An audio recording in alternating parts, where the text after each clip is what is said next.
is up, gamers? In today's video, I'm going to give you 20 reasons why you need to quit doing everything you're doing as far as gaming and download and play this game. let's go ahead and get into it.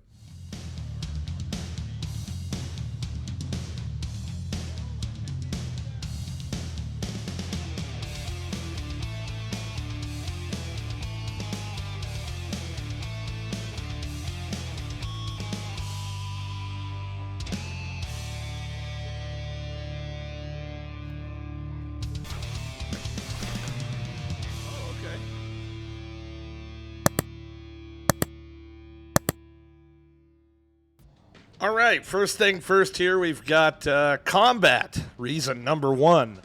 There's quite a bit of different styles of combat. There's ranged combat. Currently here have, I'm about, I don't know how far I am into the game, about 15 hours into the game, to give you kind of an idea here. But we have, bad guys all over the place. There's an alien around the other side of this wall. I can either choose to use my ranged combat here. I also have a melee weapon here I can smack them with, and I have kind of an enchanted melee weapon here that burns the enemies. So you can go in and pretty much you have the ability to block, which will block attacks. Let's see if we can get that to block there. We can stab them. I broke it. Awesome. Item durability is also another key component here. And it looks like I'm out of ammo, so we're just going to smack them. Another great thing about this game is the fact that there is class selection. Die, dude. Jesus. I didn't think this through very well. Alright, so there's class selection and a huge variety of skill trees. Now, it's not like your typical talent point system skill tree where you put points in. These are all just different individual experience levels for different things like crafting, construction, first aid, cooking, agriculture, fortitude, reloading, accuracy, sharp melee, blunt melee, sneaking, throwing, strength, and sprinting. As you level these things up, you see these little waypoints here. Once you get to those little certain waypoints in each individual tree, you unlock additional things. Like here, we've got sneaking level 8, makes it to where you don't trigger tripwires, trip lasers, or carved knuckles even while crouching. Same thing here. We've got fortitude. You have a slight reduced fall damage and take less from environmental physics such as vehicles, stuff like that, all the way down through the whole entire skill tree. Super freaking awesome. You also get to do cool things like have a jump pad and landing pads that can make you bounce up to anywhere you're trying to go, etc. All right, let's get into some more stuff. Another thing when I play a new survival game that I highly look for is the settings. So, number one setting being field of view. Now, field of view right here, you can go from 60 all the way to 115. I prefer 115 so I can see more of my angles in comparison to, 60 where it's like you're playing a zoomed in video game, which is weird in my opinion, but yeah, I'm sure some people play like that. But either way, we've got that. We've got a huge list of settings here for audio, individual stuff like pager volume, music volume, ambient volume, footstep volume, sound effects, a lot of customizable things. Same thing goes for graphics and accessibility things as well. There's lots of stuff, different languages, French, Japanese, Portuguese, Russian, Chinese, all that kind of good stuff, as well as customizable keybinds for absolutely anything, and controller compatibility as well, which is super, super, super good, which gives me hope for the future that this game will eventually be on console. So, that being said, let's go on to the next thing. All right, next you have your vitals. Now, there's hunger, hydration, you have to go to the toilet, you gotta go take a poopy in the pee-pee, okay? And you also have to keep up with your sleep. Now, this additional stuff down here is going to tell me that my armor set bonus allows bullets to frequently bounce off of your armor. Yes, there is a armor set bonus, which is freaking sick. Lots of different armor sets with lots of different bonuses for having all the armors equipped. We got Home Sweet Home for me being next to my crafting table, and Warm and Cozy with a upgrade on my workbench. The workbenches do have lots of upgrades here you can unlock to do additional things. But this right here, bench warmer, bench will emit a cozy heat in all directions. You will freeze to death if you let it. But you can also see bottom left of the screen above my health and vitals and everything, you're going to see 2 green circles and 1 yellow circle. That yellow circle is this radiation tingle. I've been exposed to radiation and feel a bit nauseous. I can go ahead and use this syringe here to hopefully take care of that, get rid of that radiation sickness a little bit. But yeah, super awesome. Next thing is multiplayer. This is either single playerable or up to 6 player co-op, which is super cool, and kind of like a server-based type multiplayer, which is pretty neat as well. The progression in the game is absolutely fantastic. I'm not going to be doing too much wandering around because I don't want to ruin anything for anybody that might not have played it. But more or less, the way the progression in the game works and the direction that they're trying to send you on is so freaking good, dude. I'm telling you, like, it's like go through this door.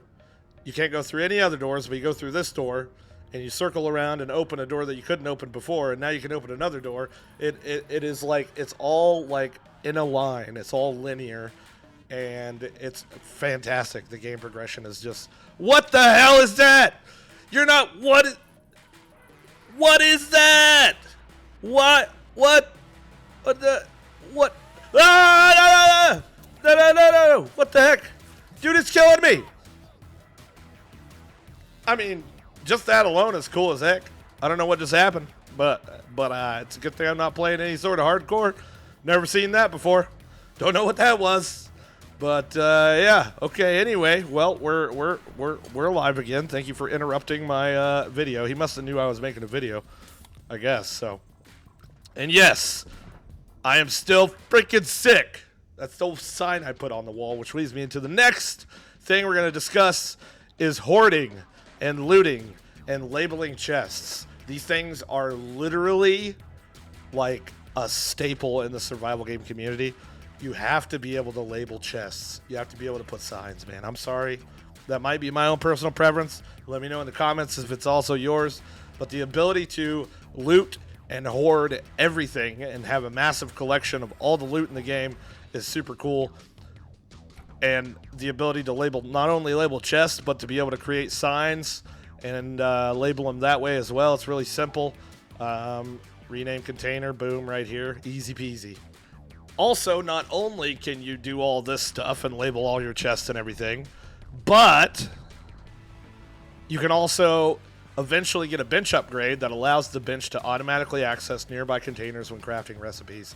That right there is hands down, like, we are spoiled as gamers in the survival community by this very thing. Now, the only thing that I wish we also had would be like the ability to auto deposit from our inventory into our boxes. But at the end of the day, Grounded has that figured out, and apparently nobody else does. So hopefully we'll see that in the future for more of these survival games. Just quality of life stuff. But next, armor set bonuses. I touched on that a little bit here. You can see I've got the Forge helmet, Forge pauldrons, Forge chestplate, Forge graves. You can see that it has a 2-piece set bonus. Bullets will sometimes bounce off you, requires at least 2 pieces. Or 4-piece set bonus. Bullets will frequently bounce off your armor. Now, there's quite often you will, I'll be in a fight with a bunch of guys with guns, and all you hear is patink, patink, patink, patink, all the stuff bouncing off. I also have a shield equipped here. This is a heater shield. If I block with this shield, there's a good chance that they will catch on fire and actually die, the enemies. Yeah, it's pretty freaking sick. Yeah, but having the heater shield out makes you hot as well, so you got to kind of be careful. So in conjunction with my heated table here and having the heater shield out, yeah, it definitely makes me a little hot. There is cooking in the game, which is absolutely awesome. If you can figure it out, you have to put pots on here, and then you have to like grow vegetables and cook the pots and make soups and stuff. There's also collectibles, kind of like bobbleheads from freaking like Fallout type of thing. So you get to collect, like, this is the 2 collectible things I've found so far: a little replica train and a gate defense bobblehead guy. Another thing also that this game has that is super cool is electricity. So if you like games like Rust, or I'm trying to think of other games, survival games that have electricity. Either way, it's super cool. Power socket to a battery. This battery is going to hold a charge because the lights do go off at nighttime to where you can't see anything, which we have a headlamp that we actually need to put on the charger here because it is dead. So let's put that on the charging station there. You can see we've got electricity that has to run to our crafting bench. This is our repair station. Also to our stove. And we have 2 charging stations here to recharge some of our electrical equipment. But you can see here that we have a full charge on this batteries for when the lights go out. It pretty much covers all that. Plus we have like electrical plug strips, which is super cool. Not to mention that we also have access to vehicles in this game, which is super convenient, super awesome. You can hop into a freaking forklift. Mine is unfortunately off in La La Land somewhere after last night's crazy adventures. On the live stream, make sure you check the description below. If you possibly want to come stop in on the live stream and check it out more, I will be playing this to its full fruition, absolutely, until I'm completely done with this game. I am loving this game right now. I don't know why we just have like random loot laying here. It's kind of weird. This guy's a blacksmith. He's essentially like a tradesman dealer. You can come up here and see what he will take, but more or less you put these things in and get these things out, and you just drop them in here, and then you can loot them from the box here to get special items in the game, which is absolutely awesome. Bounce pad again. That's pretty much like it, man. And like, if you're not convinced to download and play this game right now, like, I don't know what the heck it's gonna take, dude. Because this game, outside of the Duke Nukem Nintendo 64 graphics, right, pixely graphics type of thing, there's a couple more things that I wanted to mention that I wish were in the game. So that would be number 1, boss fights. There's a lot of enemy encounters, but not yet, and there might still be yet a boss fight in the game. But yet I have not encountered a boss fight. There's a lot of NPCs that are always fighting back and forth. You can see the little alien and the warrior dude fighting right here. He's getting his butt kicked. Let's freaking go. But yeah, boss fights would be sick. And like I said, there might be a boss fight at some point in the game. I don't know.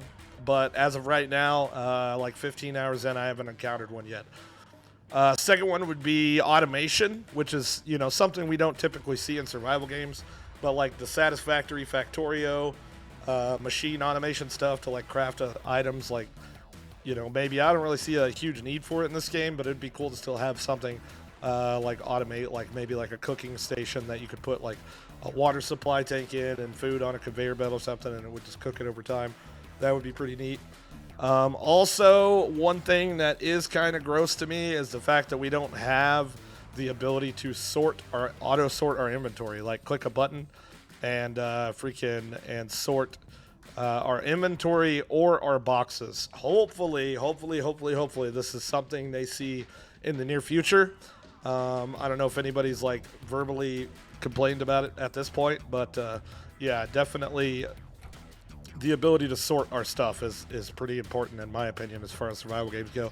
But that's all I got about this. Hopefully I've convinced you at this point to check this game out. It's $20 on Steam if you want to check it out. I say it's worth freaking $50. This current day and age with early access survival games, we get a lot of stuff that's incomplete, not fun, too short. Like, this is not that, dude. I'm telling you, don't knock it till you try it. With the whole, you know, freaking Nintendo graphics situation going on. But with that being said, having this type of graphics, my game is running 100 FPS, like nonstop, easy peasy, no stutters or hiccups or nothing.